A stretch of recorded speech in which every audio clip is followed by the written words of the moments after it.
ఎంత ఇచ్చినాం, స్త్రీనిధి ఎంత ఇచ్చినాం, నేను చెప్పనీకి రెడీ ఉన్నా. నేను ఆర్థిక శాఖ మంత్రిగా పనిచేసిన కదా.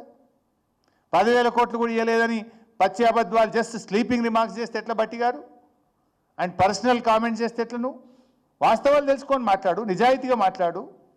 మేము 1,00,000 కోట్లు ఇచ్చింది బీఆర్ఎస్ ప్రభుత్వం, మేము 2,00,000 కోట్లు ఇస్తా అని చెప్పు, వద్దంటలేను. కానీ మేమిచ్చింది తక్కువ చూపడం, మీరిచ్చింది ఎక్కువ చూపడం, మీరు ఇయ్యని దాన్ని కూడా ఇచ్చినట్టు చూపడం, ఇదేం చిల్లర రాజకీయం అని నేను అడుగుతా ఉన్నా. అంటే 10,000 కోట్లు కూడా మేము ఇవ్వలేదు అని ఏదైతే నిన్న బట్టి గారు మాట్లాడినరో అది శుద్ధ అబద్ధం. 1,00,000 కోట్ల రూపాయలు బీఆర్ఎస్ ప్రభుత్వం ఇచ్చింది అని చెప్పి నేను మనవి చేస్తా ఉన్నా. ఇకపోతే నెక్స్ట్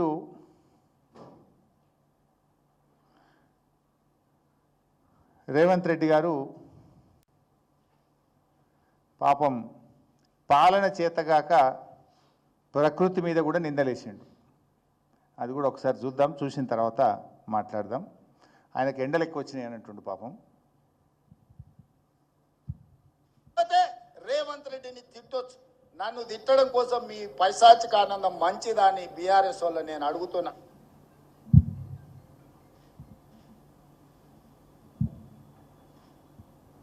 ఎండకు పంటలు ఎండిపోతే రేవంత్ రెడ్డిని తిట్టొచ్చు, నన్ను తిట్టడం కోసం మీ పైశాచిక ఆనందం మంచిదాని బీఆర్ఎస్ వల్ల నేను అడుగుతున్నా. ఇప్పుడు రేవంత్ రెడ్డి ఏమంటుండే, ఎండలకు పంటలు ఎండిపోతున్నాయట. ఎండలు మొదలు పుట్టినాయా, రేవంత్ రెడ్డి మొదలు పుట్టిండా? కేసీఆర్ గారు ఉన్నప్పుడు ఎండలు కొట్టలేదా? ఇప్పుడే ఎండలు కొడుతున్నాయా? రేవంత్ రెడ్డి వచ్చినాక ఎండలు కొడుతున్నాయా? కేసీఆర్ గారు ఉన్నప్పుడు పంటలు ఎందుకు ఎండలేదు? ఈసారి కాలం అయితే మంచిగా అయింది. వాస్తవానికి యావరేజ్ రెయిన్ఫాల్ కంటే ఈ రాష్ట్రంలో ఎక్కువ వర్షాలు పడ్డాయి. కృష్ణా గోదావరి నదులు పొంగి ప్రవహించినాయి, అన్ని రిజర్వాయర్లు కూడా నిండినాయి ఈ రాష్ట్రంలో. మరి ఎందుకు పంటలు ఎండిపోతున్నాయి అంటే ఇది కాలం తెచ్చిన కరువు కాదు, రేవంత్ రెడ్డి తెచ్చిన కరువు. ఇది ప్రకృతి వైపరీత్యం కాదు, పాలన చేతకాక రేవంత్ రెడ్డి వైఫల్యం.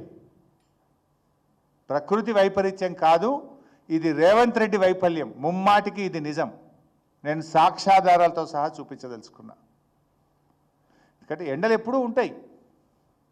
ఇలా కేసీఆర్ హయాంలో ఉన్న నీళ్లు రేవంత్ రెడ్డి రాగానే ఎందుకు మాయమవుతున్నాయి? ఏమైంది అంటే కేసీఆర్ గారేమో ముందు జాగ్రత్తతోని నీళ్లు ఒడిసి పట్టిండు. కృష్ణా గోదావరి నదిల్లో ప్రవహించే నీటిని చాలా జాగ్రత్తగా కేసీఆర్ గారు ఒడిచిపడితే రేవంత్ రెడ్డి గారేమో దాన్ని పట్టించుకోక నీటి నిర్వహణలో శ్రద్ధ లేకపోవడం వల్ల ఇలా భూగర్భ జలాలు ఇంకిపోతున్నటువంటి పరిస్థితి ఉన్నది.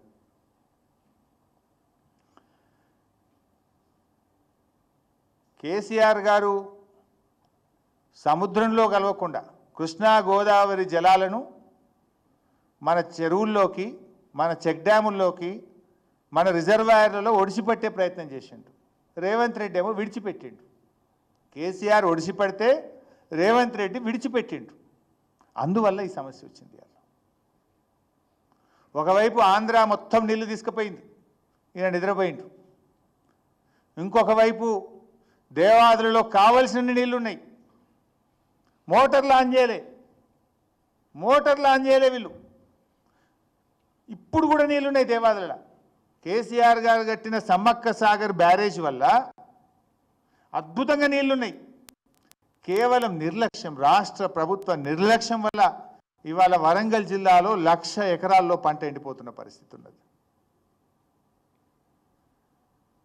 ఎందుకు అంటున్నా అంటే ఈ మాట, ఐ ఛాలెంజ్ ద గవర్నమెంట్. దేవాదుల్లో గోదావరిలో నీళ్ళు వచ్చిన తర్వాత దేవాదుల ఆపరేషన్ అండ్ మెయింటెనెన్స్ కాంట్రాక్టర్కు 7 కోట్ల రూపాయల బిల్లు ఇవ్వలేదని 32 రోజులు అక్కడ ఉండే కార్మికులు సమ్మె చేసిండ్రు. 32 రోజులు మోటార్ ఆన్ చేయలే. 32 రోజులు మోటార్ ఆన్ చేయకపోతే నీళ్ళు కిందికి జారిపోయినాయి. జనరల్గా కేసీఆర్ గారు మా ప్రభుత్వం ఉన్నప్పుడు ఏంటంటే ఇట్లా గోదావరిలో వరద వచ్చిందనగానే మోటార్లు ఒత్తిపిస్తుండే కేసీఆర్ గారు. అప్పుడు ఏమవుతుండే, ధర్మసాగర్ కానీ, గండి రామారం కానీ, బొమ్మకూరు కానీ, తపాస్పల్లి కానీ, నవాబ్పేట కానీ ఆ రిజర్వాయర్లన్నీ నింపి పెట్టుకుందాం.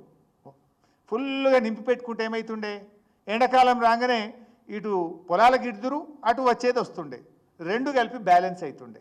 కానీ ఈసారి ఏమైందంటే 32 రోజులు ఈ రాష్ట్ర ప్రభుత్వం యొక్క నిర్లక్ష్యం వల్ల కాంట్రాక్టర్లకు పేమెంట్ లేక, అది ఎంత 7 కోట్లు కమిషన్ రాలేదని ఈనట్టున్నారు, అంతే కుదరనట్టుంది కమిషన్. 7 కోట్ల బిల్లు ఇయ్యక తాళాలు వేసి పెట్టిరు పంప్ హౌజ్లకు.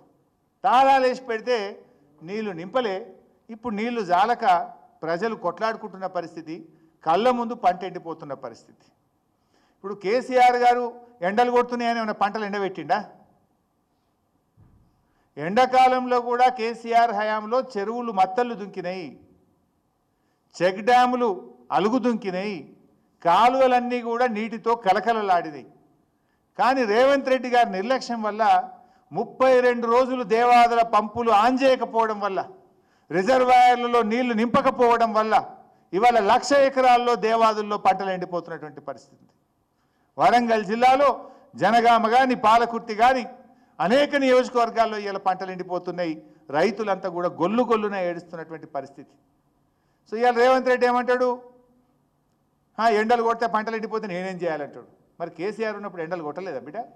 నువ్వు వచ్చినాకనే ఎండలు కొత్తగా కొడుతున్నాయి, ఇదివరకు ఎండలు లేవా? ఇది నీ చేతగానితనం వల్ల, ఇది నీ ప్రకృతి వైఫల్యం కాదు, రేవంత్ రెడ్డి వైఫల్యం, ముమ్మాటికి నీ ప్రభుత్వ వైఫల్యం, నీ మంత్రివర్గ వైఫల్యం. It is your failure. ఇవాళ ఆ రైతుల్ని కాపాడాలి, ఆ రైతులకు ఎకరానికి 10,000 రూపాయల ఇన్పుట్ సబ్సిడీ ఇవ్వాలని చెప్పి బీఆర్ఎస్ పార్టీ డిమాండ్ చేస్తూ ఉంది ఈరోజు.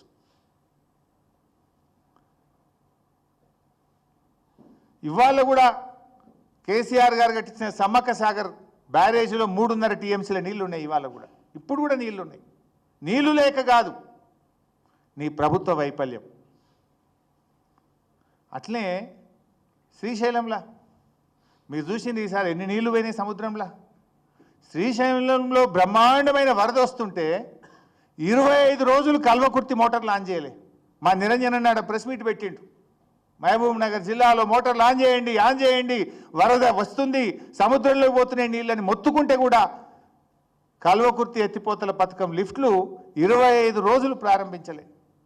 25 రోజులు ముందు ప్రారంభించి చెరువులన్నీ నింపి పెట్టుకుంటే, వాగులలో నీళ్ళు వదిలి చెక్ డ్యాములు నింపి పెట్టుంటే భూగర్భ జలాలు పెరగకపోవునా,